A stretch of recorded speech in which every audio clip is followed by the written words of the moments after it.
الحمد للہ الواحد الاحد الفرد الصمد الذی لم یلد ولم یولد ولم یکن لہ کفوا احد۔ الصلاۃ والسلام وتحیۃ والاکرام علی النبی الامی المکی المدنی الہاشمی القرشی المطلبی سیدنا و نبینا و شفیع ذنوبنا و حبیب قلوبنا مولانا مولا الثقلین جد الحسنین ابی القاسم محمد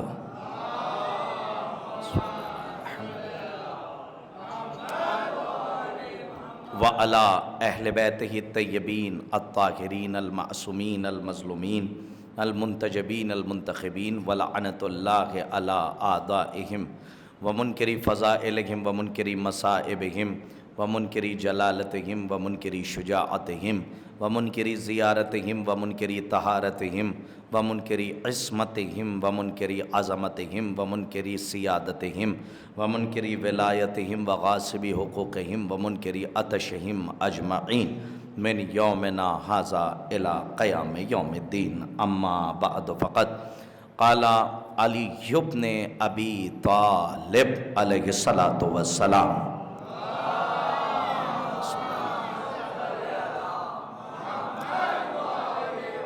بسم اللہ الرحمن الرحیم اول الدین معرفتہ صلوات بر محمد و آل محمد۔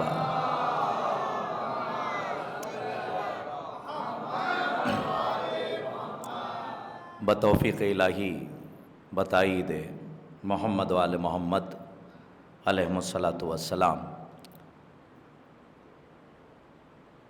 پروردگار عالم کا جتنا شکر ادا کیا جائے کم ہے کہ اس نے پھر ہماری سانسوں کی ضمانت لے کر ہمیں کشتی نجات تک پہنچا دیا، اور بتصدق ذکر چہاردہ معصومین علیہ الصلاۃ والسلام ہماری ہر سانس اور ہمارے حرکات و سکنات کو پروردگار عالم تسبیح سے تعبیر کرنے والا ہے۔ الحمدللہ سلسلہ معارف آل محمد اور مناقب آل اطہار علیہ الصلاۃ والسلام کا پوری دنیا میں جاری و ساری ہے، اور پوری کائنات رزق معرفت سے اپنی روح کو سیراب کر رہی ہے، لیکن یہ تحفہ اور یہ توشہ اللہ نے انہیں عطا کیا ہے کہ جن کی روحوں نے عالم ارواح میں اقرار ولایت پر لبیک کہا تھا۔ اب ظاہر سی بات ہے کہ اقرار کے بعد ہی اظہار کی منزل آتی ہے۔ اگر ہمارے پاس یوم الست کا اور عالم ارواح کا عقیدہ نہ ہو تو ہم قیامت تک نہ سمجھ سکیں کہ اصل حسینی کون ہے اور اصل یزیدی کون ہے۔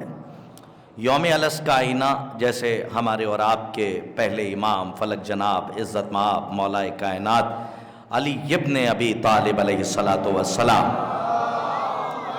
اللہم صلی اللہ مولا کائنات کے پاس ایک شخص آیا اور آنے کے بعد کہتا ہے کہ میں آپ کا شیعہ ہوں، میں آپ کا محب ہوں، میں آپ کا چاہنے والا ہوں۔ تو مولا نے فوراً اس کے جواب میں کہا کہ تو جھوٹ بول رہا ہے، تو میرا شیعہ نہیں ہے، تو میرا محب نہیں ہے، تو میرا چاہنے والا نہیں ہے۔ تو اس نے فوراً کہا مولا میں آپ کا چاہنے والا ہوں۔ کہا نہیں، کام بتا کہ کس لیے آیا، تو میرا چاہنے والا نہیں ہے۔ مولا کا یہ فقرہ عالم ارواح کے عقیدے کو اور مستحکم کرتا۔ آنے والے نے کہا نہیں میں آپ کا شیعہ ہوں، تو مولا نے فرمایا نہیں، تو میرا شیعہ نہیں ہے، تو میرا محب نہیں ہے، تو میرا چاہنے والا نہیں ہے۔ کام بتا کہ کس وجہ سے تو میری چوکھٹ تک آیا۔ کہا مولا ایسا کیوں کہ میں محب نہیں ہوں۔ کہا جس وقت عالم ارواح میں اللہ ہماری ولایت کا اقرار لے رہا تھا اور ساری روحیں لبیک کہہ کے ہماری ولایت کی طرف دوڑی تھیں، میں نے وہاں پہ تیری روح کو نہیں دیکھا تھا۔ صلوات پڑھیے محمد و آل محمد پر بآواز بلند، محمد و آل محمد واجل پر۔ بہرحال تو یہ ولایت کا تحفہ ہے کہ شہزادی نے ہمیں ہمارے مقدر میں غم حسین کو لکھا ہے۔ آپ یقین مانیے کہ آپ اپنے مقدر پہ فخر کیجئے گا۔ جب آپ گھر جائیے گا تو جن کے والدین حیات ہیں وہ اپنے والدین کو جھک کے سلام کیا کریں ہر مجلس کے بعد کہ یہ ماؤں کی امانت داری ہے جو مقدر میں عزاداری ہے۔ آپ یقین مانیے کہ یہ کوئی معمولی شے نہیں ہے کہ جسے میں ہمیشہ ایک جملہ کہتا ہوں تاکہ بچوں تک سمجھ میں آ جائے اور پہنچ جائے کہ عزاداری ہماری ذمہ داری ہے، عزاداری ہماری فارمیلٹی نہیں ہے، بلکہ ایک جملہ جو سب کی سمجھ میں آ جائے، عزاداری مرحوم کے کھانے کا فاتحہ نہیں ہے۔ کاش کہ میرا جملہ واضح ہو جاتا۔ عزاداری کسی مرحوم کے کھانے کا فاتحہ نہیں ہے کہ آپ نے 4 لوگوں کو جمع کیا اور آپ نے فاتحہ خوانی کروائی اور مستحق تک کھانا پہنچوایا، آپ کی فارمیلٹی تمام ہو گئی۔ نہیں، عزاداری آپ کی نسلوں کی حفاظت کر رہی ہے، تو عزاداری آپ کی ذمہ داری ہے۔ ایک جملہ میں عشرہ اول کی اس اول مجلس میں ساکنان بزم معرفت کے لیے چادر تطہیر کے سائے میں روانہ کر رہا ہوں، اسے منقار معرفت سے چن لیجئے گا، ورنہ میرا اپنا مقدر جو جملہ نہ پہنچا پایا۔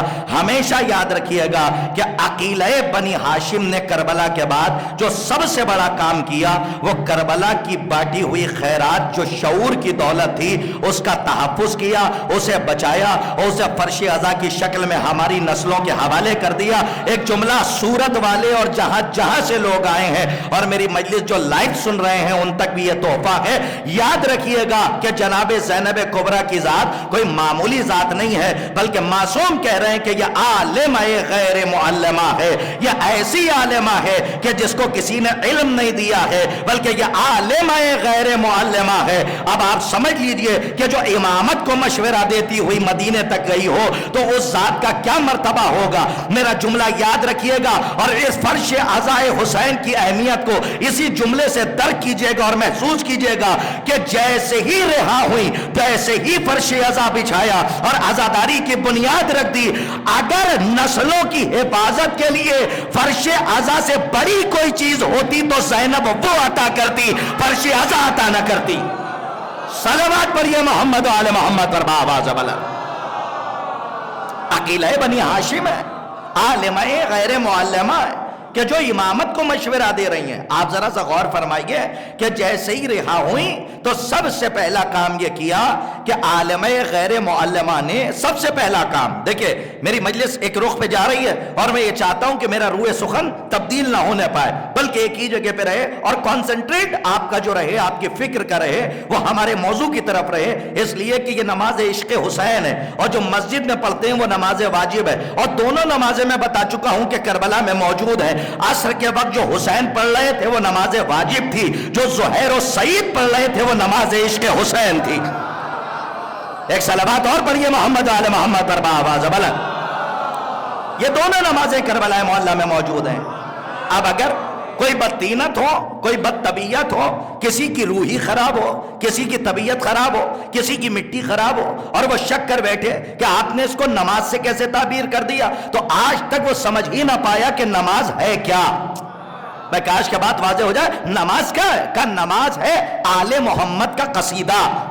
نہیں، میرا جملہ زائل سماعت ہوا، نماز اول تا آخر یہ کیا ہے کہ آل محمد کا قصیدہ۔ بہرحال میرا روح سخن تبدیل ہو جائے گا۔ جناب زینب کبریٰ عقیلہ بنی ہاشم ہے اور جناب زینب کبریٰ عالمہ غیر معلمہ ہے، اور عقیلہ بنی ہاشم نے سب سے بڑا کام یہ کیا کہ مدینہ جا کے عزاداری کی بنیاد نہیں رکھی، کبھی اس پہ غور فرمایا، بلکہ جناب زینب نے اپنے بھیا کے قاتل کے گھر میں عزاداری کی بنیاد رکھی۔ میں ایک جملہ کہنے کا جی چاہ رہا ہے اس لیے کہ صورت والوں پر اپنے وجود سے زیادہ یقین ہے، میں یہ جملہ روانہ کر رہا ہوں، چاہے جیسے قبول فرمائیے گا۔ خدا کی قسم یاد رکھیے گا، عزاداری کی بنیاد اس نے رکھی ہے کہ جس کے ہاتھ بندھے ہوئے تھے، اور قیامت تک عزاداری کی حفاظت وہ کرے گا کہ جس کے ہاتھ کٹے ہوئے ہیں۔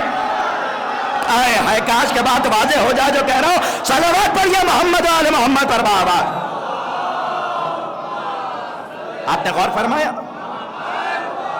عقیلہ بنی ہاشم ہے، کون ہے؟ جناب زینب یا علی جناب زینب کبریٰ سلام اللہ کے علیہا۔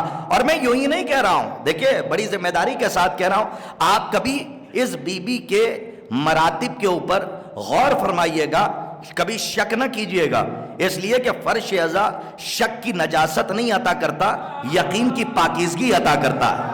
ہاں، یقین کی پاکیزگی عطا کرتا ہے. اور اپنے مائنڈ کو ذرا سا اہل بیت کی طرف جب لے جائیے تو ایرے غیروں کو آپ مد مقابل میں نہ لایا کیجئے، اس لیے کہ کہاں آل اطہار اور کہاں ہمارا نجس پیکر کا نہیں سمجھے. ہماری خلقت نجاست سے ہوئی ہے، یہ تو اللہ کا شکر ہے کہ دل میں ولایت ہے تو وجود پاک ہے. ارے کاش کے بات واضح ہو جائے. یہ بنیادی چیزیں ہیں، یہ عقائد کی بنیادی چیزیں کہ دل میں علی کی محبت ہے تو ہماری روح پاک ہے، ہماری طبیعت پاک ہے. ورنہ جس کے یہاں اقرار علی ولی اللہ نہیں ہے تو وہ لاکھ وضو ایسے کرے یا ایسے کرے، کاش کے بات واضح ہو جائے. اس کا جسم تو پاک ہوگا لیکن اس کی طبیعت، اس کا خمیر اور اس کی مٹی، اس کی روح کبھی پاک نہیں ہو سکتی، کیونکہ ہمارے قلوب بنائے گئے ہیں آل محمد کی فاضل طینت سے. بھائی اسی لیے تو کہا گیا، معصوم نے فرمایا کہ تمہارے قلوب من فاضل طینتنا، ہماری فاضل طینت سے بنائے گئے. کہ کس کے؟ کہ مومنین کے جو دل ہے وہ ہماری فاضل طینت سے بنائے گئے. یا اپنے مرتبے کو یوں سمجھ لیجئے، ہمارے اور آپ کے چھٹے امام رئیس مسلک جعفریہ مخبر صادق امام جعفر صادق علیہ الصلوۃ والسلام، اپنے مرتبے کو یوں سمجھیے. امام سے آ کے کسی نے سوال کیا، مولا یہ بتائیے آپ کا خدا سے رشتہ کیا ہے؟ کیا جواب دیا؟ بھائی امامت اسے کہتے ہیں. اور خدا کی قسم یہ جو قابل و قبال بنے ہوئے ہیں، علامت الدہر بنے ہوئے ہیں اور سمجھتے ہیں کہ ہم نے امامت کو سمجھ لیا، امامت کو پہچان لیا، یہ شاید یہ اپنے یہ جہل مرکب کے شکار ہیں. یہ عالم نہیں ہے، یہ علامہ نہیں ہے، یہ جہل مرکب کے شکار ہے کہ جو یہ سمجھتے ہیں ہم نے علی کو سمجھ لیا، ہم نے آل محمد کو پہچان لیا. نہیں، میں ذمہ داری کے ساتھ ایک بات عرض کر رہا ہوں، جن کو شوق کے ساتھ ذوق ہے اسٹڈی کرنے کا، مطالعہ کرنے کا، وہ آل محمد کے خطبوں کو جا کے پڑھے، اس لیے کہ یہ ادب میں اضافے کا سبب ہے اور آپ کے ایمان کی تقویت کا سبب ہے. خالی مجلس سننا یہ تو کمال ہے کہ آپ مجلس میں آ رہے ہیں. آپ چلیے، بہت سے اشکالات ہوتے ہیں کہ کچھ لوگ تبرک کے لیے آ رہے ہیں، تو بھائی میں تو خود کہتا ہوں کہ میں تبرک کے لیے جاتا ہوں، اس لیے کہ باہر کی چیزوں سے کھانے سے بہتر ہے کہ وہ کھا لے کہ جسے فرشتے لے جا رہے ہو. بھائی اپنے اس مائنڈ کو ذرا مجلس کے لیے تیار کیجئے. یہ اشکالات نہ کیجئے کہ ایک مومن ایک قضادار ہے کہ جو کھانے کے لیے جا رہا ہے مجلس میں، تبرک کے لیے جا رہا، جی فخر سے کہیے کہ اس کی چوکھٹ پر جا رہا ہوں اور اس سے مانگنے جا رہا ہوں جو دینے کے بعد کبھی ذلیل نہیں کرتا. کاش کے بات واضح ہو جائے.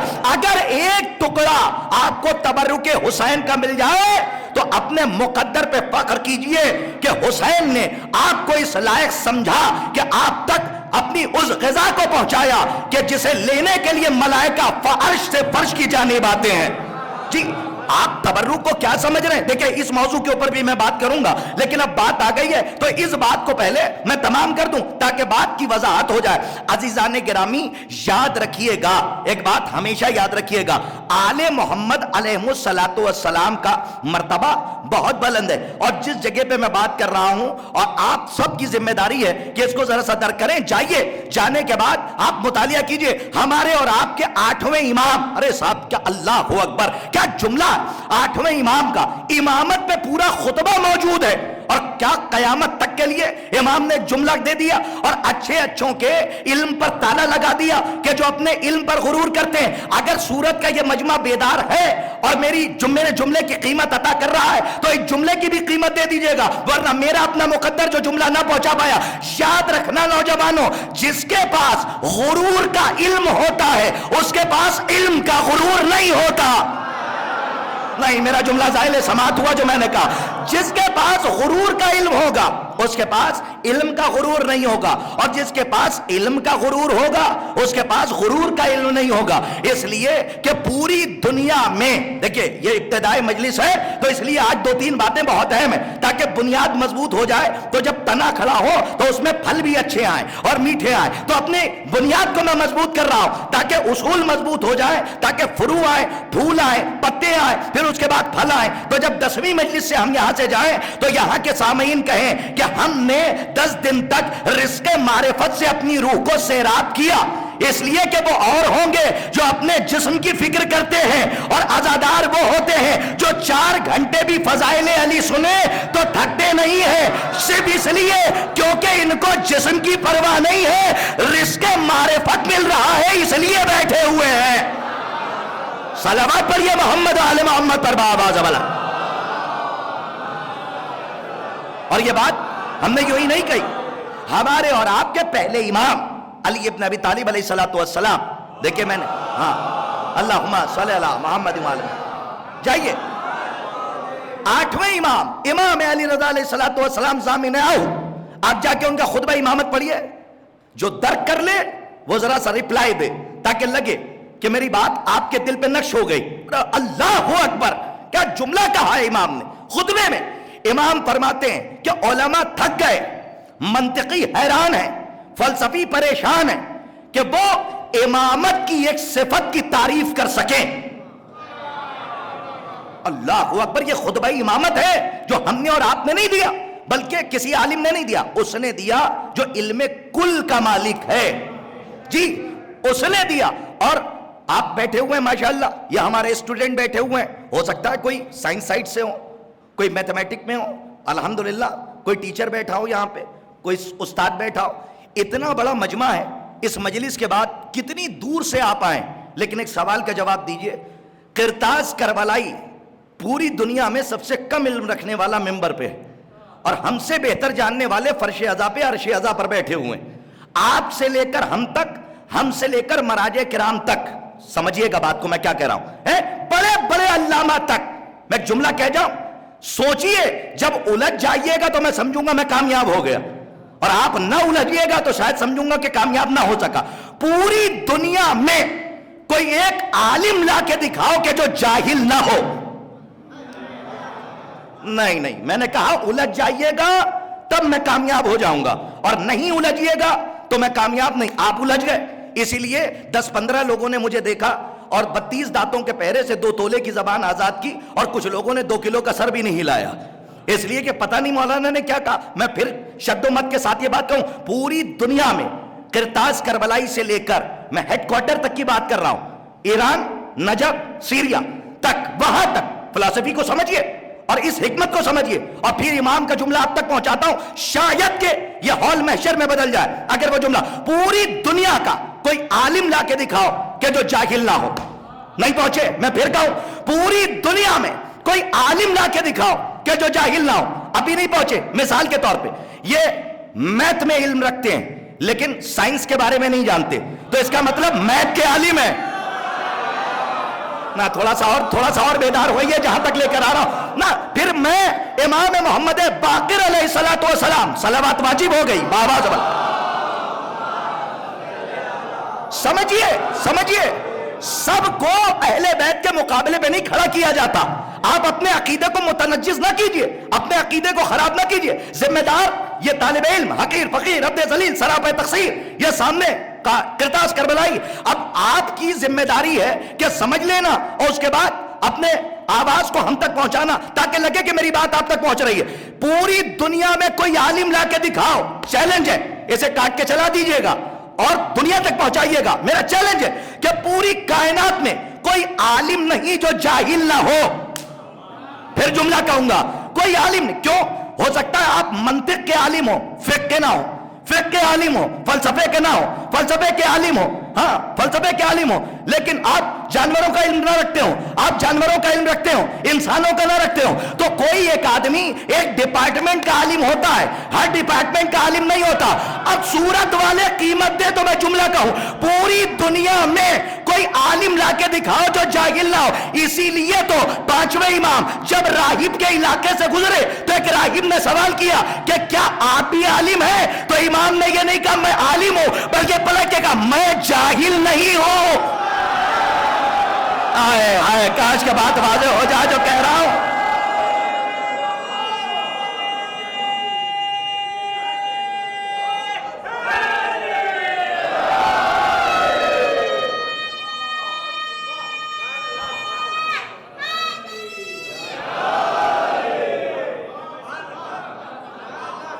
اپنی فکروں کی پاکیزگی کے تحفظ کے لیے صلوات پڑھیے محمد و آل محمد پر۔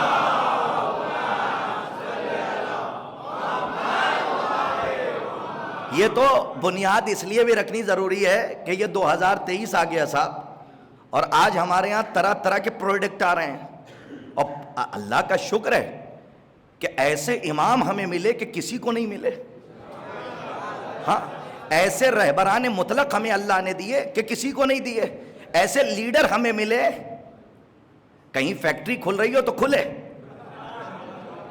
ہاں لیکن امامیہ کا عقیدہ یہ ہے کہ امام کسی کے بنانے نہ بنانے سے نہیں بنتا۔ امام کون ہوتا ہے؟ کہ منصوص من اللہ امام وہ ہوتا ہے کہ جو نبوت مزاج بستر پہ سو جائے تو کفار مکہ کو بھی محمد نظر آئے۔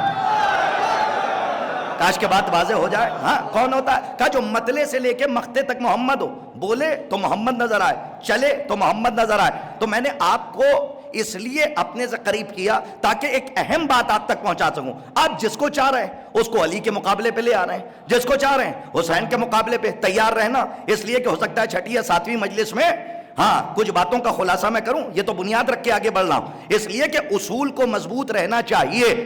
ہاں اصول کو ہمارے عالم دین تشریف فرمائے، اور ہو سکتا ہے کہ یہ تائید فرمائے، کوپا گنج مئو، ہمارے ہاں یوپی میں ایک جگہ ہے مئو کوپا گنج، تو اس علاقے میں ایک علاقہ ہے کوپا گنج، وہاں سے کئی علماء، جی کئی علماء، زرخیز زمین ہے، انہوں نے کئی علماء دیے ہیں، اور ایسے علماء کہ جن کو پڑھنے کے بعد لوگ فخر کرتے ہیں کہ ہم نے ان کو پڑھا اور ان کی کتابوں کو پڑھا۔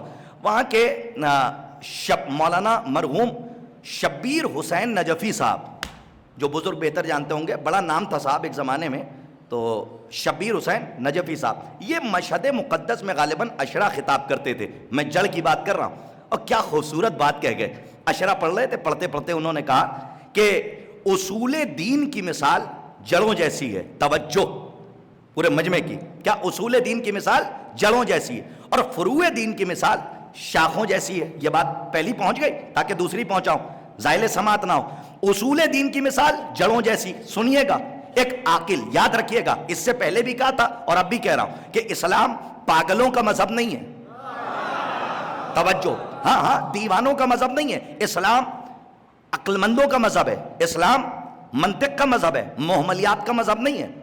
ہاں جو بات مستعمل ہو، جس میں لاجک ہو، جس میں منطق ہو، جو سمجھ میں آئے، وہ اسلام میں ہے۔ فطرت کے خلاف کوئی بات، کوئی حکم ہی اللہ نے نہیں دیا کہ جو فطرت کے خلاف ہو اور آپ پریشان ہو جائیں، نہیں۔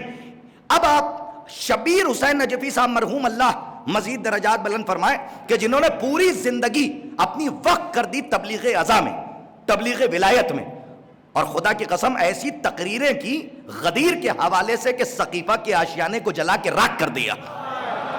کاش کے بات واضح ہو جائے، ہاں سقیفہ میں آگ لگا دی اور پوری زندگی تبلیغ ولایت علی کرتے رہے۔ اب انہوں نے پڑھا کہ اصول دین کی مثال جڑوں جیسی ہے اور فروع دین کی مثال شاخوں جیسی ہے۔ شاخ سمجھ گئے بچے؟ شاخوں جیسی ہے۔ تو وہ فرماتے ہیں کہ اگر، سنبھالیے گا، اگر کسی زمانے میں فروع دین میں کیا آتا ہے کہ نماز، روزہ، حج، زکات، یہ سب ہے نا، یاد ہے؟ ہاں اس لیے کہ اللہ غلام عسکری صاحب کے بھی درجات بلند فرمائے۔ ایک جملہ ہمیشہ کہتا ہوں تاکہ عالم دین سے دعا مل جائے، اور لکھنؤ پہنچ جائے جملہ تو وہاں سے بھی میں دعا لے لوں، تو ایک جملہ کہتا ہوں غلام عسکری صاحب خطیب اعظم کے لیے کہ ایسی تحریک انہوں نے مکتب کی چلائی کہ کچھ علاقوں میں جہالت پہنچنے سے پہلے علم پہنچا دیا۔ نہیں، جملے کی قیمت آپ نے عطا کی، سلامت رہیے، جہالت پہنچنے سے پہلے علم پہنچا دیا۔ ارے کم سے کم آپ یہ تو مانتے ہیں نا کہ آپ کو اردو پڑھنا نہیں آتی تھی، لیکن آپ مکتب میں گئے تو آپ نے اول، دوم، سوم، ٹھیک ہے، چہارم، پنجم تک تعلیم حاصل کی۔ تو اب اصول دین، فروع دین یاد ہے؟ ہاں میں نماز پڑھانے نہیں آیا ہوں، نماز تو عزیزی بھائی پڑھائیں گے، ہاں نماز پڑھانے نہیں آیا ہوں میں، یہاں پہ کچھ اصول ہیں جو آپ تک پہنچا رہا ہوں، جو ذمہ داری ہے، اس لیے کہ بعد میں اگر محشر میں بیوی نے سوال کر لیا کہ ممبر ملا تھا تو حق ممبر کیوں نہیں ادا کیا؟ حق ممبر آل فال کے لیے نہیں ہے، علی کے قول کے لیے ہے۔ آئے ہائے، کاش کا جملہ واضح ہو جاتا جو کہہ رہا۔ صلوات پڑھیے محمد آل محمد پر بآواز بلند، ہاں سمجھیے جہاں تک لے کر آئے جی،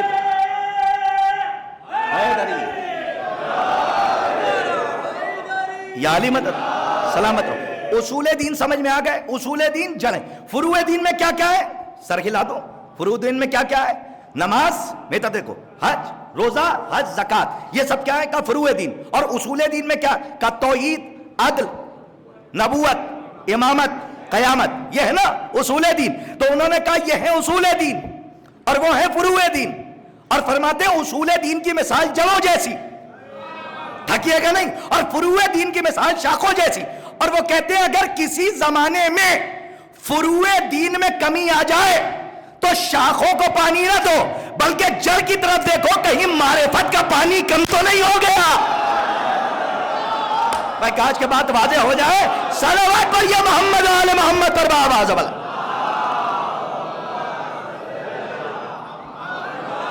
مرحوم مولانا شبیر حسین نجفی صاحب کا یہ جملہ ہمارے لیے ایک درس ہے، ایک سبق ہے. اور انہوں نے فرمایا عقل مند وہ نہیں ہے کہ جو شاخوں کے سوکھنے کے بعد پتوں کو پانی دے. سلامت رہیے، آباد رہیے. بلکہ عقل مند وہ ہے کہ جب شاخیں سوکھنے لگیں اور پتے مرجھانے لگیں تو وہ جڑ کی طرف دیکھے کہ کہیں ولایت کا پانی کم تو نہیں ہو رہا ہے. کاج کے بعد ہاں جو پہنچ رہے ہیں ان کو سلام، جو نہیں پہنچے ان کو سمجھنے کی دعا کہ بڑی تیزی سے آگے بڑھیں. تو کہیں ولایت کا پانی کم تو نہیں ہو رہا. تو پوری کائنات میں کوئی عالم نہیں کہ جو جاہل نہ ہو. ایسا یاد رکھیے گا. پوری اگر یہی آپ کے مائنڈ میں سیٹ کر کے میں آگے بڑھ گیا تو اب کوئی بھی کسی کو بھی علی کے مقابلے پہ لا کے کھڑا کرے گا تو آپ یہی جواب دیں گے کہ کوئی عالم لا کے دکھاؤ کہ جو جاہل نہ ہو. اور پانچویں امام کا کیا فکرہ ہے؟ مولا نے فرمایا کہ جب راہب نے کہا اسے یاد رکھیے گا، مولا نے فرمایا، اس نے پوچھا کہ آپ عالم ہیں؟ تو امام کہہ دیتے ہاں میں عالم ہوں. لیکن امام نے یہ نہیں کہا. کیا فرمایا؟ کہ میں، ہائے سبحان اللہ، کیا فرمایا؟ میں جاہل نہیں ہوں. اس کا کیا مطلب تھا؟ کہ ہر چیز کا علم ہے مجھے، میں کسی بھی مسئلے میں جاہل نہیں ہوں، میں علم لدنی کا مالک ہوں. ہاں مجھے حق ہے کہ میں سلونی کا دعویٰ کروں. ہاں سلونی کا دعویٰ. اور سن لیجئے مسئلہ یہ ہے کہ ہمارے ہاں آج کل پروڈکٹ بہت دور دور سے آ رہے ہیں تو ہمیں ذات سے اختلاف نہیں، بات سے اختلاف ہوتا ہے. تو قرآن کی آیت ہے نا، بسم اللہ الرحمن الرحیم، فَاسْأَلُوا اہل الذکر ان کنتم لا تعلمون. تو یہ پوری کیوں نہیں آیت پڑھتے بھائی؟ خالی فَاسْأَلُوا اہل الذکر کیوں کہتے ہیں کہ اہل ذکر سے سوال کرو؟ نہیں، آگے جملہ ہے ان کنتم لا تعلمون، جو نہیں جانتے سب پوچھو. نہیں، آپ نے قیمت نہیں دی. جہاں تک میری روح جہاں پہ ہے وہاں میں آپ سب کو لے جانا چاہتا ہوں. کیا ہے؟ فَاسْأَلُوا اہل الذکر. یہ قرآن ہے کہ اہل ذکر سے سوال کرو. اس میں پوری کائنات نہیں آتی. سنیے کہ آتا کون؟ فَاسْأَلُوا اہل الذکر، جو اہل ذکر ہیں ان سے سوال کرو. کیا کرو؟ ان کنتم لا تعلمون. یہ نہیں کہا کہ منطق کے بارے میں، فقہ کے بارے میں، اصول کے بارے میں.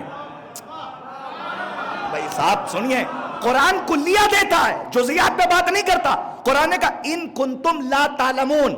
اب پتہ نہیں مجمع کہاں جا کے سنے. ان کنتم لا تعلمون، جو بھی نہیں جانتے.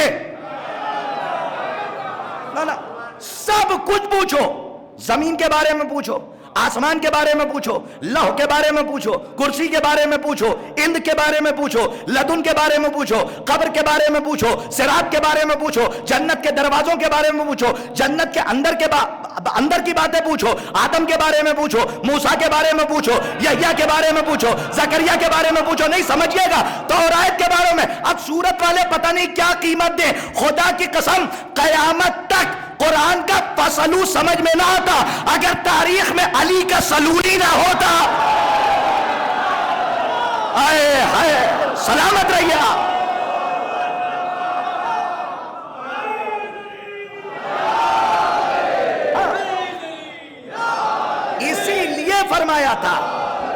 اسی لیے فرمایا تھا کہ آل محمد کو چھوڑ کر تم کبھی قرآن کو نہیں سمجھ سکتے. ہاں قرآن کا فصلو قیامت تک تفسیر نہ ملتی اگر تاریخ میں علی کا سلونی نہ ہوتا. ہاں اور علی نے سلونی کہا ہی اس لیے کہ جو پوچھنا ہے سب پوچھو. ان کنتم سلون، ارے ایسے پڑھیے نا صاحب، مزہ آئے گا، لطف آئے گا. سلونی ان کنتم لا تعلمون. جیتے رہیے، آباد رہیے. پوچھو جو تم نہیں جانتے. اب آئیے آیت پڑھیے، فَاسْأَلُوا أَهْلَ الذِّكْرِ إِن كُنتُمْ لَا تَعْلَمُونَ، وہ پوچھو جو تم نہیں جانتے. اور علی کہہ رہے ہیں کیا؟ کہ سلونی سلونی ان کنتم لا تعلمون. ہائے صاحب قرآن کو ذرا مولا کے فقرے سے ملائے، سلونی سلونی ان کنتم لا تعلمون. ہاں اس کو ملائیے تو لطف آئے گا کہ وہ پوچھو جو تم نہیں جانتے. آدم کے بارے میں پوچھو میں بتاؤں گا، موسیٰ کے بارے میں پوچھو میں بتاؤں گا، جنت کے بارے میں پوچھو میں بتاؤں گا. لیکن اس وقت عقل پہ پہاڑ رکھے تھے، پتھر نہیں. ہاں پوچھنے والوں نے کیا پوچھا کہ مولا میرے ہاتھ میں کیا ہے؟ اے خدا کی نا یہ مظلومی ہے امام کی. امام کا جملہ ہے کہ میرے سینے میں جو علم تھا کسی نے مجھ سے سوال ہی نہیں کیا. کہ مجھ سے سوال کیا جاتا، کوئی آیا اس نے کہا ہاتھ میں کیا ہے؟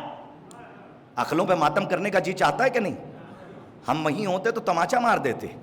جی ہم کہتے کہ کیسے جاہل ہو تم، علم لدنی کے مالک سے پوچھ رہے ہو کہ جیب سے نکال کے کیا ہے؟ تو امام نے فرمایا وہی ہے جو تو نے جیب سے ابھی نکالا ہے. ہاں اور ایک آیا اس نے کہا کہ سر میں بال کتنے ہیں؟ تو امام نے کہا اگر میں بتا بھی دوں تو گنے گا کون؟ یہی تو ہے، سب ماشاءاللہ جانتے ہیں تو مجھے وہ تو دہرانا نہیں.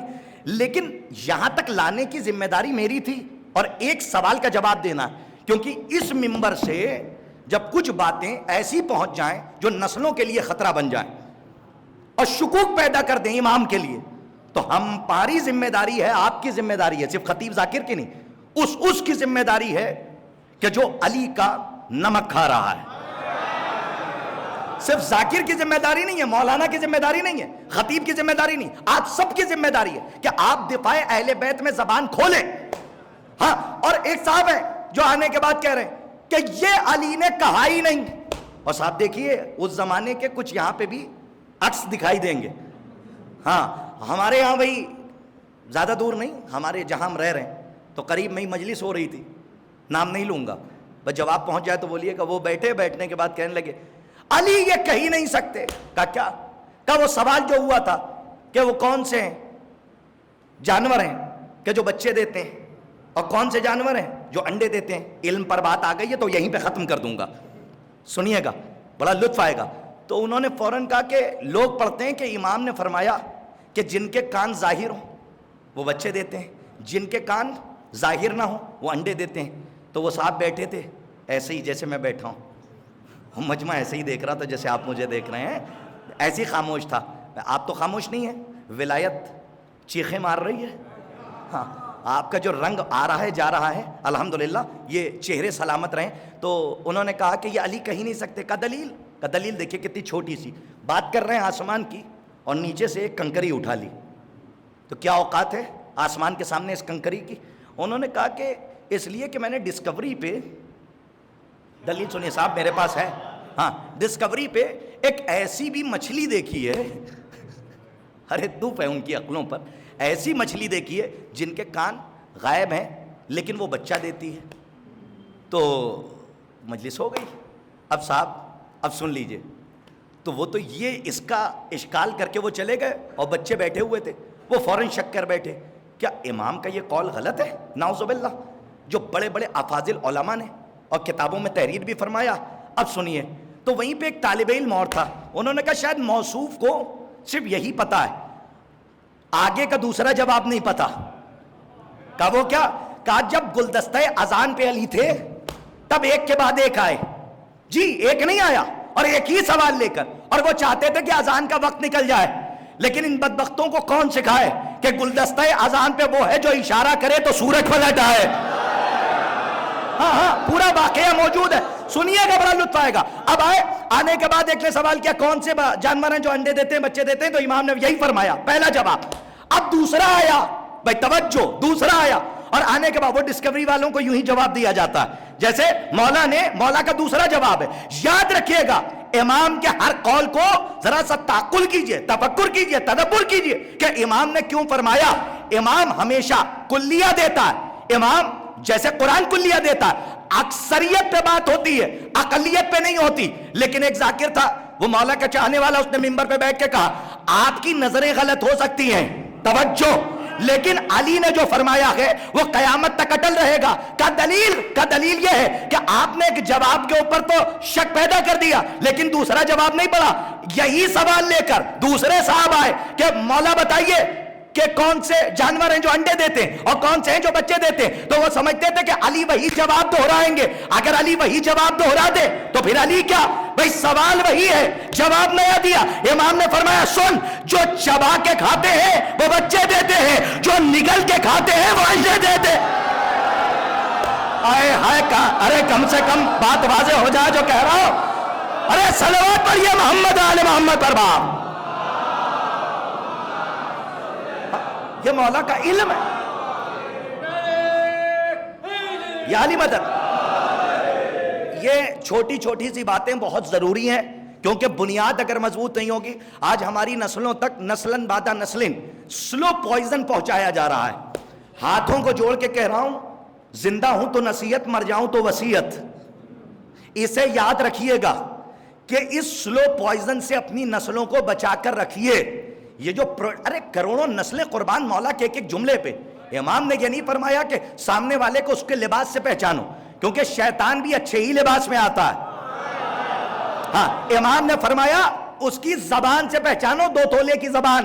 جب وہ کھولے گا تو پتا چل جائے گا کہ دکان میں کیا ہے, ہاں, اور وہ کیا بیچتا ہے, تو اس کی زبان بتائے گی. ایک حدیث کا خلاصہ, اور یہیں پہ مجلس میں سمجھتا ہوں 2 باتیں کر کے سرحد التوا تک میں پہنچ جاؤں, اس لیے کہ آپ کو پتہ نہیں ہے کہ وقت کتنی تیزی سے آگے نکل گیا. اور ذکر اس بادشاہ کا ہے جو وقت سے پہلے اس دنیا میں آیا. یہ وقت کا محتاج نہیں ہے بلکہ وقت ان کے ذکر کا محتاج ہے.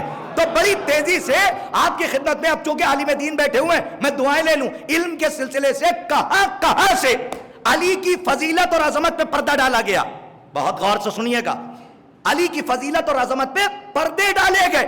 اور کیسے ڈالے گئے کا ایک ہمارے ہاں حدیث بڑی مشہور ہے علم کے حوالے سے, اطلب العلم ولو کان بالسین. علم حاصل کرو چاہے تمہیں کہاں جانا پڑے, چین. کہاں؟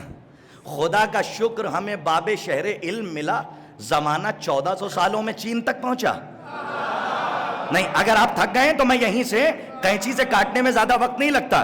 بقول ہاں زیادہ وقت نہیں لگتا, بس یہیں سے قینچی سے کاٹ کے بات آگے کے لیے ہاں کنٹینیو کر دوں گا کہ کل آگے بڑھ جائے گی. لیکن ایک حدیث کا خلاصہ سنیے, آج کی مجلس کا تحفہ. اطلب العلم, کہاں سے علی کی فضیلت پہ پردے ڈالے گئے.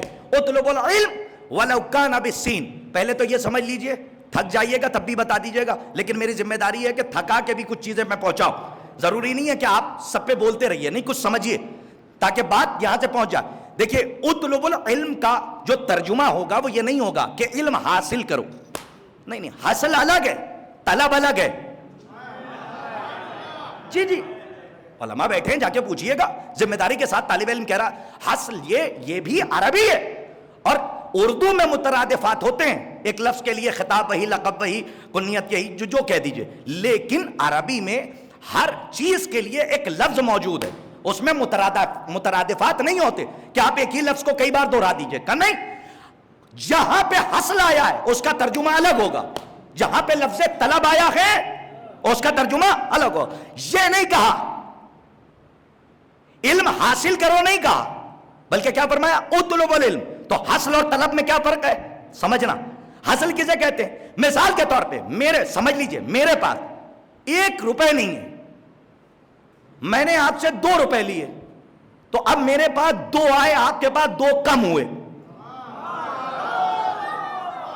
جا کے پڑھ لیجئے گا بڑی ذمہ داری کے ساتھ. 10 تک پہنچے 10 بولے, اس کو کہتے ہیں حاصل, کہ ایک طرف آئے تو دوسری طرف کم ہوتا جائے. تو اسے کہتے ہیں حاصل کہ میں نے ان سے 2 روپے حاصل کر لیے, مشتق آ گئے, ان کے پاس کم ہو گئے. اور طلب کسے کہتے ہیں؟ جس کو پانے کے بعد جستجو بڑھ جائے.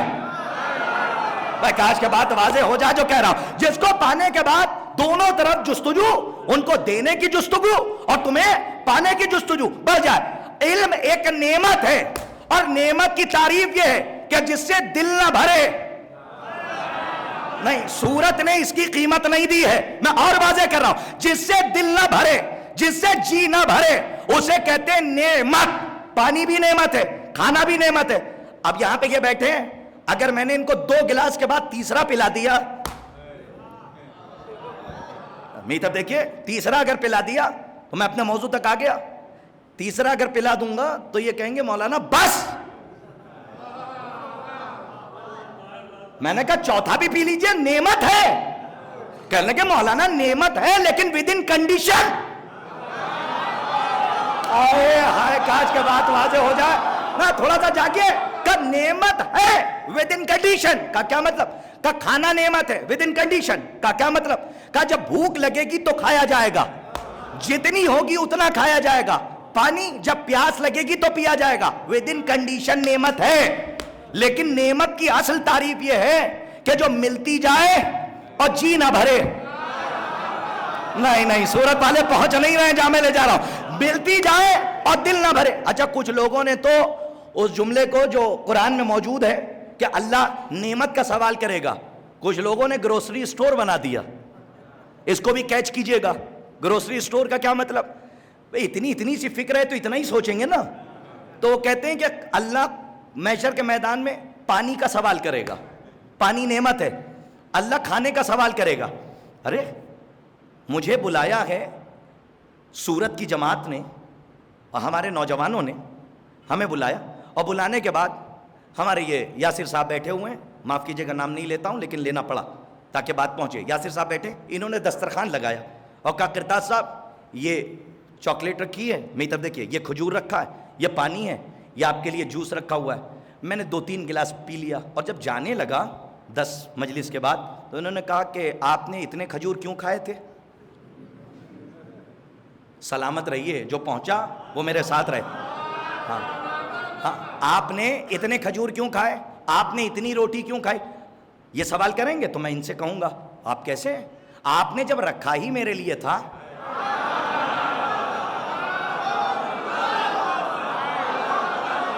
بہت آرام سے تاکہ بات واضح ہو. جب رکھا ہی میرے لیے تھا تو آپ یہ بتائیے, میں چاہے 1 کھاؤں یا 2 کھاؤں یا 4 کھاؤں, آپ کو کیا حق ہے؟ آپ نے کھانے کے لیے رکھا تھا نا. تو اب جسم کو میں سیر کر رہا تھا, جسم تو یہیں رہ جائے گا. روح آئی ہے آسمان سے, اور سوال کس سے ہوگا؟ کہ روح سے ہوگا. اب وہ کوئی نعمت ہے کہ جس کا تعلق جسم سے نہیں ہے بلکہ آپ کی روح سے ہے. تو جائیے, تفسیریں بھری بڑی ہیں اور لہجہ یہی ہے کہ جب جنت کی طرف لوگ جانے لگیں گے تو کہا جائے گا ان کو پکڑو, روکو, پوچھو. ان سے سوال کیا جائے گا نعمت کے سلسلے سے. معصوم سے پوچھا گیا وہ نعمت کیا ہے؟ کہ وہ ہمارے جد علی کی ولایت. ہائے کاش کے بات واضح ہو جائے جو کہہ رہا ہوں. سلامت رہیے مولا آپ کو آباد. وہ نعمت کیا ہے؟ کہ وہ ہمارے جد, اللہم صلی اللہ محمد, ہمارے جد علی کی ولایت.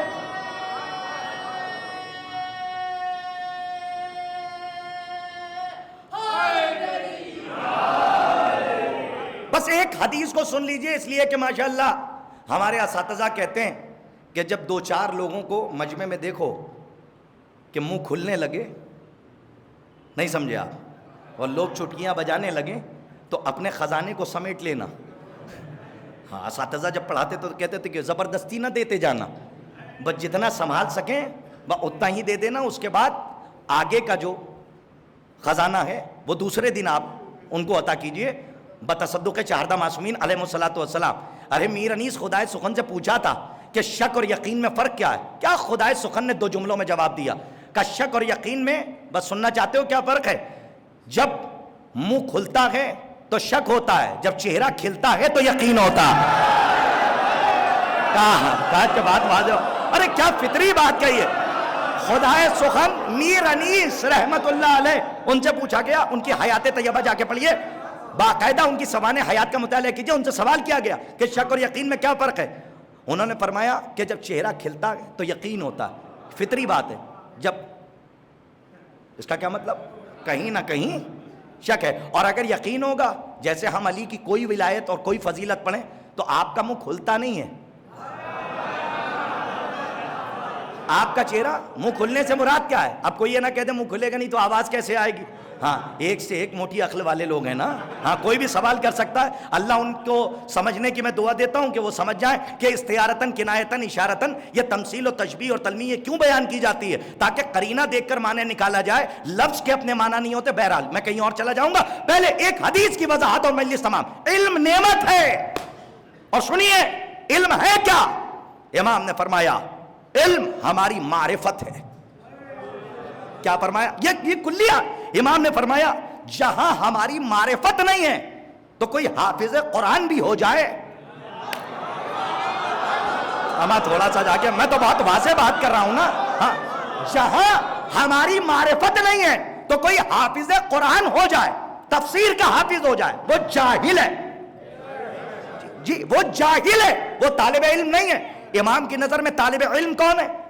طالب علم. دیکھیں 3 ٹکڑے امام کے میں آپ کے سامنے رکھوں گا اور وضاحت ہو جائے گی کہ علم نعمت ہے، اور نعمت کی تعریف ہے جس سے دل نہ بھرے. عالم دین تشریف فرمائے جس سے جی نہ بھرے اسے کہتے ہیں نعمت. پانی سے 4 گلاس پلاؤں گا، 5ویں گلاس میں کہیں گے صاحب نعمت کے چکر میں مرڈر ہو جائے گا. ہاں آپ کتنا پانی پلائیں گے؟ پانی سے مار دیں گے آپ. تو اس کا مطلب کھانا کھلا کھلا کے بھی مار. آدمی زیادہ کھلائیے گا تو آدمی کی طبیعت خراب ہوگی، وہ ڈاکٹر صاحب کے ہاں چلا جائے گا اور اس کے بعد وہ علاج فرمائیں گے. اب مسئلہ یہ ہے، ہاں بھائی ڈپارٹمنٹ ایک ہے، بھائی ہیں بیٹھے ہوئے ہیں، تو اب ظاہر سی بات ہے کہ جب وہاں جائیں گے تو علاج ہوگا. علاج ہونے کے بعد ہو سکتا ہے طبیعت خراب ہو. میں تو دعا کرتا ہوں کہ سب سلامت رہیں، لیکن آپ کے نعمت کے چکر میں یہاں مرڈر ہو جائے گا. نعمت یہ سب ہے لیکن ود ان کنڈیشن. توجہ. اور علم کیا ہے؟ کہ ہماری معرفت علم ہے، ہماری معرفت علم ہے. امام نے فرمایا علم نعمت ہے، اور نعمت کی تعریف ہے جس سے دل نہ بھرے. دلیل کا امام کا وہ فقرہ پڑھو. امام نے فرمایا طالب علم کبھی سیر ہی نہیں ہوتا. بھائی یہ دوسرا جملہ میں نے کہا، طالب علم کبھی سیر نہیں ہوتا. اور پھر وہ جملہ اطلب العلم من المہد الی اللحد. علم حاصل کرو ماں کی گود سے قبر تک. یہ حدیث نہیں ہے، عقیدے کی ترجمانی ہو رہی ہے. سلامت رہیے، میں نے کچھ کہا ہے، یہ حدیث ہی نہیں ہے، یہ عقیدے کی ترجمانی ہو رہی. اطلب العلم من المہد الی اللحد. علم حاصل کرو ماں کی گود سے قبر تک. اور دلیل کا جب پیدا ہوئے تو ادھر علی ولی اللہ. بھائی اگر نہ ہو تو نہ بولیے گا. ادھر کیا سنا؟ کہ ادھر بھی علی ولی اللہ. اور جب مر کے قبر میں لیٹ گئے، لاکھ بڑے علامہ کیوں نہ ہو، لیکن عقیدہ پڑھانے کے لیے 1-2 دن کا مولوی بلایا گیا. ہاں یہ اب تک پڑھا رہے تھے فلسفہ کیا ہے، فقہ کیا ہے، یہ کیا ہے، معرفت کیا ہے. بڑے علامہ تھے، دنیا میں ان سے زیادہ جاننے والا کوئی نہیں تھا. جب مرے تو 2 دن کا قبرستان میں جو مولوی 2 رکعت نماز پڑھاتا ہے وہ بلایا گیا. شانہ ہلا کے اس نے کہا سن اور سمجھ تیرا پہلا امام کا. کاش کے بعد واضح ہو جائے جو کہہ رہا ہوں. سنیے صاحب جہاں لے کر آیا ہوں. ہاں وہ علامہ کہ جو پوری دنیا کو پڑھا رہا تھا، آج 2 دن کا مولوی وہ آیا اور اس نے شانہ ہلا کے کہا اسمعی فہم، سن سمجھ. صرف سن نہیں. اسی لیے کہتا ہوں کہ مجلس میں بیٹھنے والوں کا مذہب بھی اسی سے درک کرو. علی کا مذہب سننے والا نہیں ہے، سن کر سمجھنے والا ہے. ہاں علی کا مذہب صرف سننے والا نہیں ہے بلکہ سن کے سمجھ کے بولنے والا. اسی لیے کہا گیا اسمعی فہم، سن سمجھ، سن سمجھ. ہاں علی امام ہے، حسن مشتبہ امام ہے، حسین امام ہے، سید سجاد امام ہے. جو سب کو پڑھا رہا تھا، سب سے بڑا علامہ تھا، اس کا شانہ ہلا کے کہہ رہے ہیں یہ کیا ہے؟ کہ یہ عقیدے کی ترجمانی ہو رہی ہے.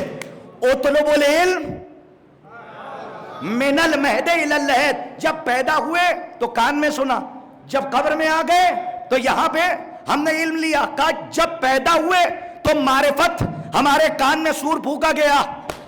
کیا علی ولی اللہ، علی اللہ کے ولی ہیں، محمد اللہ کے رسول ہیں، لا الہ الا اللہ، اللہ کے سوا کوئی معبود نہیں ہے. کہ یہ کیا ہے؟ کہ یہ رزق معرفت دیا جا رہا ہے اور بتایا جا رہا ہے کہ معرفت نہیں ہے تو پھر علم نہیں ہے. ہاں معرفت نہیں ہے. اب ٹھہریے، مجلس تمام ہے. آخری حدیث اطلب العلم وَلَوْ كَانَ بِالسِّينِ. کتنے یہاں پہ بیٹھے ہیں جنہوں نے چین سنا ہے؟ کیا ہے؟ نہیں وہ تو سب کہہ دیں گے صاحب. وہ مسئلہ تو یہ ہے کہ جب صورت میں کوئی آئے اور پوچھے کہ دلیل کیا ہے تو دلیل بھی تو لیجئے. اب چونکہ کیمرہ سامنے نہ ہوتا تو میں حوالہ بھی دے دیتا. اب جو پہنچ گئے وہ پہنچ کے مسکرا لیں. یہ میری مجبوری ہے کہ میں یہاں سے حوالہ نہیں دوں گا, لیکن جسے چاہیے وہ ممبر کے بعد حوالہ بھی لے لے. بس علامہ مجلسی, سرکار علامہ مجلسی کا ایک جملہ میں بتا دوں کہ اطلب العلم آج کی مجلس کا پہلا ہماری طرف سے نایاب تحفہ. اطلب العلم ولو کان بالسین. علم حاصل کرو چاہے تمہیں چین کیوں نہ جانا پڑے. ارے سب نے سنا, یہاں سے پڑھا بھی گیا صاحب, اچھوں نے پڑھا, تو ہم ان کو غلط نہیں کہتے. مسئلہ یہ ہے کہ درک کیجئے, علم کے گھوڑے دوڑائیے, تو ہو سکتا ہے کہ کہیں نہ کہیں آپ کو خزانہ مل جائے. تو آئیے میں سرکار علامہ مجلسی کا حوالہ دے کے ایک بات وضاحت کروں. انہوں نے فرمایا یہاں سین سے مراد چین نہیں ہے, بلکہ کیا ہے کہ سین کنایا ہے. کس کی طرف؟ دوری کی طرف. سرکار علامہ مجلسی نے فرمایا کہ سین کنایا ہے. کنایا کیا؟ اشارہ ہے, استعارہ ہے, دوری کی طرف. اب ترجمہ کیا ہوگا؟ علم حاصل کرو چاہے تمہیں دور کیوں نہ جانا پڑے. ابھی بھی بات واضح نہیں ہوئی. مجلس تمام کر رہا ہوں اور یہیں پہ مجلس تمام ہے. آپ چاہے جیسے سن لیجئے, مولا آپ کو آباد رکھیں, لیکن اب وضاحت ہو جائے. یہ ہے ادھوری حدیث. اب سنیے, میں جزء حدیث مکمل, اب چلیے نام لے لوں, کتاب کا نہیں لوں گا لیکن رائٹر کا لے لوں, اور علمی میدان میں پہاڑ کا نام لے رہا ہوں, نور اللہ شوستری رحمت اللہ علیہ. سنیے صاحب, شہید ثالث رحمت اللہ علیہ نے باقاعدہ اس حدیث پر تبصرہ کیا اور مکمل حدیث اپنی کتاب میں لکھی, اور جو پہنچ جائے تو یہ ہال محشر میں بدل جائے. اور مجھے بتا دیجئے کہ بات پہنچ گئی. انہوں نے فرمایا یہ چین وین مراد نہیں ہے, اس لیے کہ جب کہہ چکے انا مدینۃ العلم و علی بابوہا, تو چین کیوں بھیجیں گے؟ تو امام خود وہ لکھتے ہیں کہ جزء حدیث سنیے جو لوگوں تک نہیں پہنچی. وہ فرماتے ہیں اطلب العلم ولو کان بالسین السین موضع فی الکوفہ. نہ تھوڑا سا اور میں آپ تک پھر پہنچا رہا ہوں. ایک اعراب پر غور کیجئے گا, علماء کی موجودگی میں بات کر رہا ہوں. اطلب العلم ولو کان بالسین السین موضع فی الکوفہ. وہ فرماتے ہیں کہ علم حاصل نہیں, علم طلب کرو چاہے تمہیں سین کیوں نہ جانا پڑے. اور سین چین بھی نہیں ہے بلکہ کوفے کا ایک موضع ہے, رقبہ ہے, جس سے مراد ہی نجف اشرف ہے. ہائے کاش کا بات واضح ہو جائے. سلامت رہیے, مولا آپ کو شاد و آباد.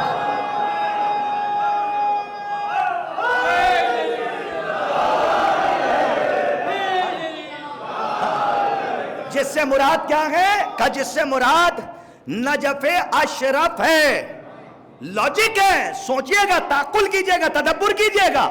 اس لیے کہ یہ مذہب اسما نہیں ہے, اسما افہام کے ساتھ ہے, سن کر سمجھنے والوں میں سے. تو اس سے کیا مراد ہے؟ اس طریقے سے علی کے فضائل پر پردے ڈالے گئے, ہاں, اور لوگوں نے اس طریقے سے چھپانے کی کوشش کی. اب وہاں سے چلا تو رائج ہو گیا, تو چین سب چیز. ارے تعقل کیجئے, تدبر کیجئے. معصوم فرما رہے ہیں علم حاصل طلب کرو چاہے تمہیں سین کیوں نہ جانا پڑے. سین کیا ہے؟ کہ کوفے کا ایک رقبہ ہے, کوفے میں وضع ہے. اس سے مراد کیا ہے؟ کہ اس سے مراد ہے نجف اشرف. اسی لیے علماء کہتے ہیں کہ نجف علم کا مرکز ہے. جی, نجف علم کا مرکز ہے. کامل الزیارات کی ایک حدیث سنا دوں آپ کو کہ علم کا مرکز ہے. یہ جو لوگ کہتے ہیں کہ نجف میں ٹہلنے والا بھی علم کا خزانہ لے کے چلے آئے گا, ضروری نہیں ہے کہ کہیں بیٹھ جائے نا, جو ٹہلتا رہے وہ بھی کچھ نہ کچھ لے کر آئے گا. کیوں؟ ہمارے جو پرانے علماء تھے جو گزر گئے, افاضل اکابرین جو گزر گئے, وہ ان کی عادت, ان کی سیرت میں, جی, ان کی طبیعت میں یہ چیز تھی کہ جب صبح کی نماز پڑھ لیتے تھے تو ذریعے مولا کائنات سے لپٹے رہتے تھے. جب تک کہ سورج نکل نہ آئے تب تک امامت کے سورج کے سائے میں رہتے تھے. تب جب تک آسمان کا سورج نہ نکل آئے امامت کے سورج سے لپٹے رہتے تھے. کیوں لپٹے رہتے تھے؟ آپ نے سنا ہوگا کہ نجف سے جو آتا ہے وہ کہتا نجف کی فضا میں علم ہے، نجف کی فضا میں علم ہے، نجف کی ہوا میں علم ہے. یہ ہمارا اور آپ کا مقولہ نہیں ہے، یہ کسی بزرگ کا جملہ نہیں ہے، یہ امام کی حدیث ہے. جائیے اٹھا کے پڑھیے گا، لیکن کامل الزیارات میں آپ کو مل جائے گا. ہمارے چھٹے امام فرماتے ہیں کہ صبح کی نماز کے وقت، دیکھیں معرفت کے بعد اسی لیے جستجو بڑھ جاتی ہے، جب معرفت نہیں ہوتی تو جستجو نہیں بڑھتی. امام فرماتے ہیں صبح کی نماز فجر کے وقت ایک ہوا کا جھونکا آتا ہے اور ہمارے جد علی ابن ابی طالب کی ذریعے سے مس ہوتا ہے اور مس ہو کے پلٹتا ہے. جب وہ پلٹتا ہے، اگر وہ ہوا کا جھونکا کسی شخص سے مس ہو گیا، وہ سمجھ نہیں سکتا کہ اسے علم کی کتنی دولت مل گئی. آئے ہائے، کاش کے بات واضح ہو جائے جو کہہ رہا ہوں. صلوات پڑھیے محمد و آل محمد پر بآواز.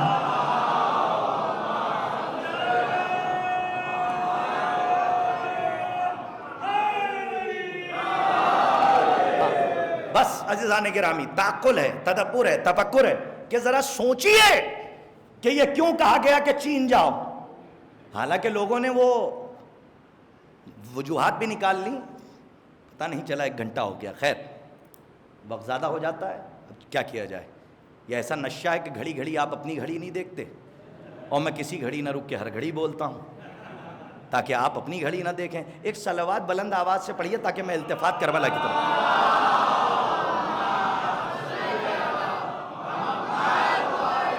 ٹھہریے گا، یہ کیا بات ہے کہ چین، لوگوں نے بتا دیا کہ اس زمانے میں بھی علم تھا. چین میں اس زمانے میں بھی بھائی علم طلسمیات یہ سب بہت مشہور ہے، چین کے اس زمانے میں تھا. تو لوگوں نے اسی کو جزیات کو کلیہ سمجھ لیا. مت تعقل کیجئے، تدبر کیجئے. حدیث موجود ہے، انا مدینۃ العلم. لاجک ہے صاحب، لاجک سے ہٹ کے کوئی. انا مدینۃ العلم وعلی بابھا، میں شہر علم ہوں، علی اس کا دروازہ ہے. اب یہ حدیث ہونے کے بعد رسول اللہ علم طلب کرنے کے لیے چین بھیجیں گے؟ نہیں پہنچ رہے ہیں آپ. ہاں، اطلب العلم ولو کان بالسی. ہاں، اس کے بعد کیا کہا امام نے فرمایا، معصوم نے فرمایا انا مدینۃ العلم وعلی بابھا، میں شہر علم ہوں، علی اس کا دروازہ ہے. تو اب آپ سوچئے، جب شہر علم کا ایڈریس بتائے گا تو چین نہیں بھیجے گا بلکہ باب شہر علم دکھائے گا. جائیے نجف اشرف جائیے اور مولا کی چوکھٹ سے علم کی بھیک مانگیے. کتابیں رٹنے سے علم نہیں آتا، کتابیں تو رٹ لی جائیں گی لیکن علم بغیر معرفت کے نہیں ہوتا، اور بغیر علم کے معرفت نہیں ہے. لیکن بہت سے علماء نے یہاں تک لکھا ہے کہ علم ہے ہی معرفت امام. علم ہے ہی معرفت امام. کوئی منطقی ہو جائے، فلسفی ہو جائے، فقیہ ہو جائے، لیکن اگر امامت پہ عقیدہ نہیں رکھتا ہے تو وہ دنیا کی نظر میں عالم ہوگا لیکن مکتب اہل بیت میں اس سے بڑا جاہل کوئی نہیں. حدیث موجود ہے، تم لا الہ الا اللہ محمد رسول اللہ کا ورد کرو اور منطقی فلسفی ہو جاؤ، لیکن حدیث بار بار تمہیں آئینے میں چہرہ دکھائے گی. من مات ولم یعرف امام زمانہ مات میتۃ جاہلیہ، کہ جو اپنے زمانے کے امام کو پہچانے بغیر مر جائے وہ جاہل نہیں مرتا، دور جاہلیت کی موت مرتا ہے. دونوں ترجموں میں بہت فرق ہے. ترجمہ الگ ہو جائے تو معنی و مفاہیم بکھر جاتے ہیں. جاہل نہیں مرتا، کیا دور جاہلیت کی موت، کیا مطلب کفر کی موت مرتا ہے. کہ لاکھ لا الہ الا اللہ. اپنے مقدر پہ فخر کیجئے. اور میں شکر گزار ہوں کہ آپ نے پھر اس ناچیز طالب علم خادم کو اس مسلح عشق کے لیے منتخب کیا. اور آپ نے کیا کیا؟ آپ تو وسیلہ بنے، لیکن اہل بیت علیہ الصلوۃ والسلام اپنی نوکری کے لیے، اپنے ذکر کے لیے ہر خطیب کو اس کی جگہ تک بھیجتے ہیں. نہیں، ابھی ہم پہنچے ہی نہیں ہیں. خوشی کے مارے دم نکل جائے اگر یہ پتہ چل جائے کہ جس حرم کی چوکھٹ کو ہم نے چوما ہے حسین نے اسے قبول کر لیا.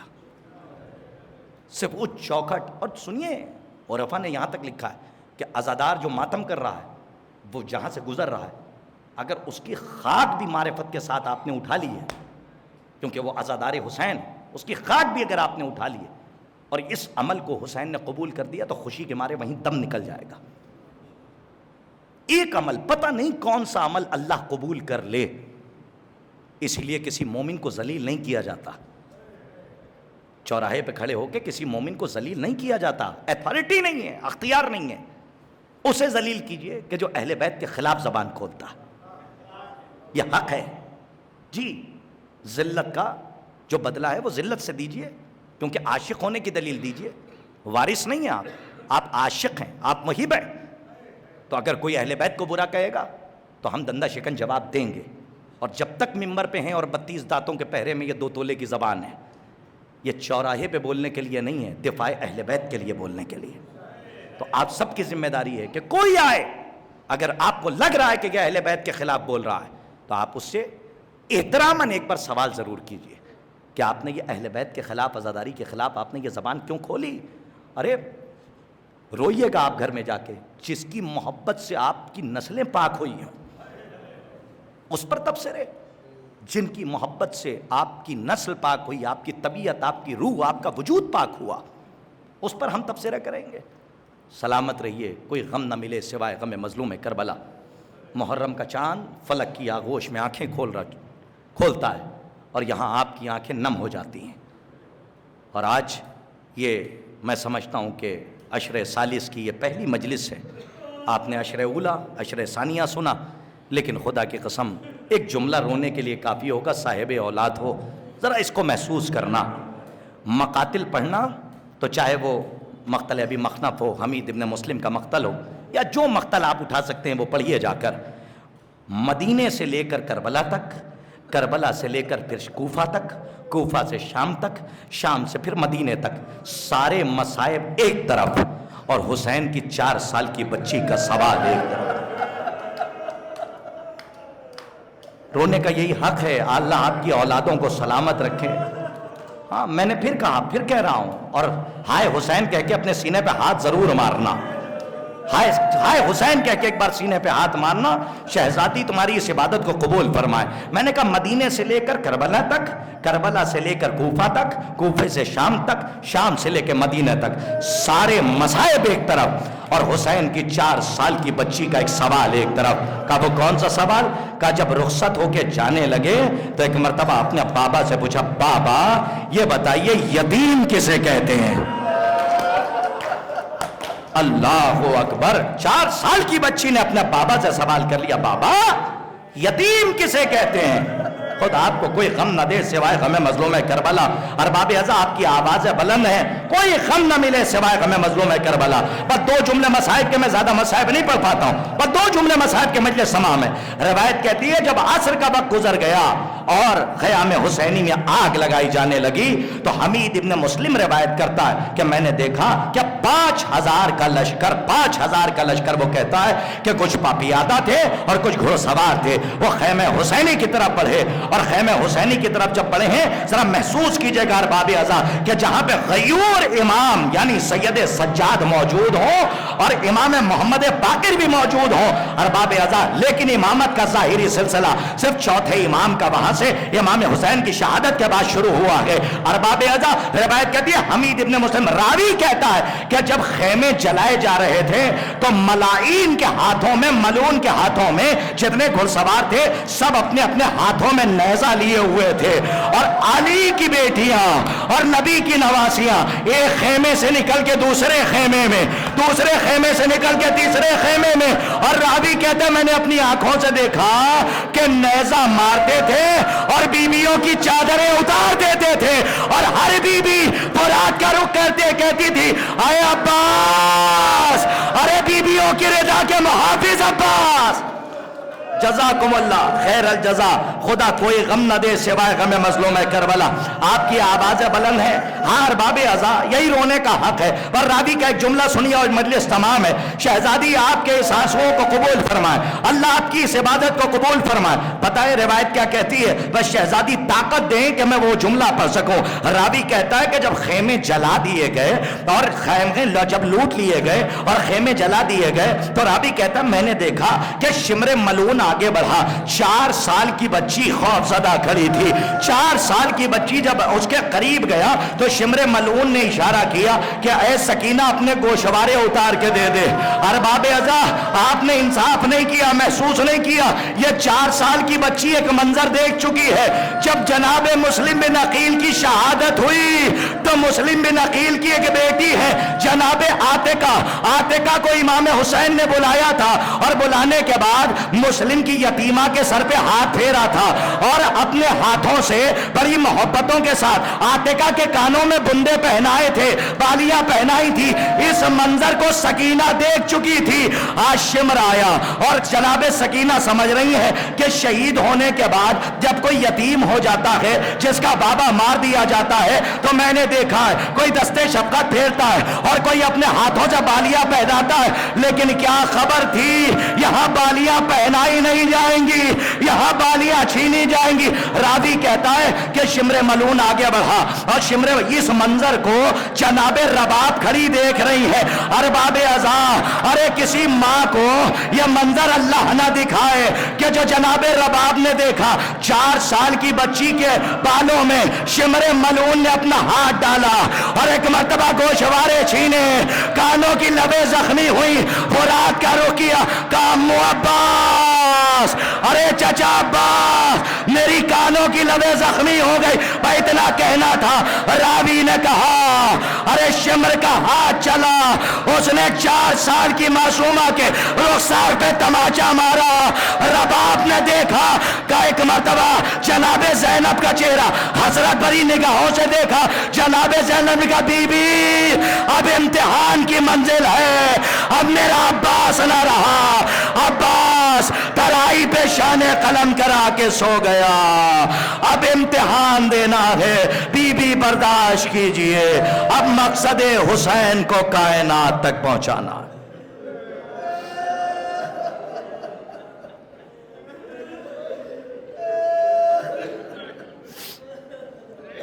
سیعلم الذین ظلموا ایام انقلبی ینقلبون ان للہ و انا الیہ راجعون رضن بقضائہ و تسلیما لامرہ.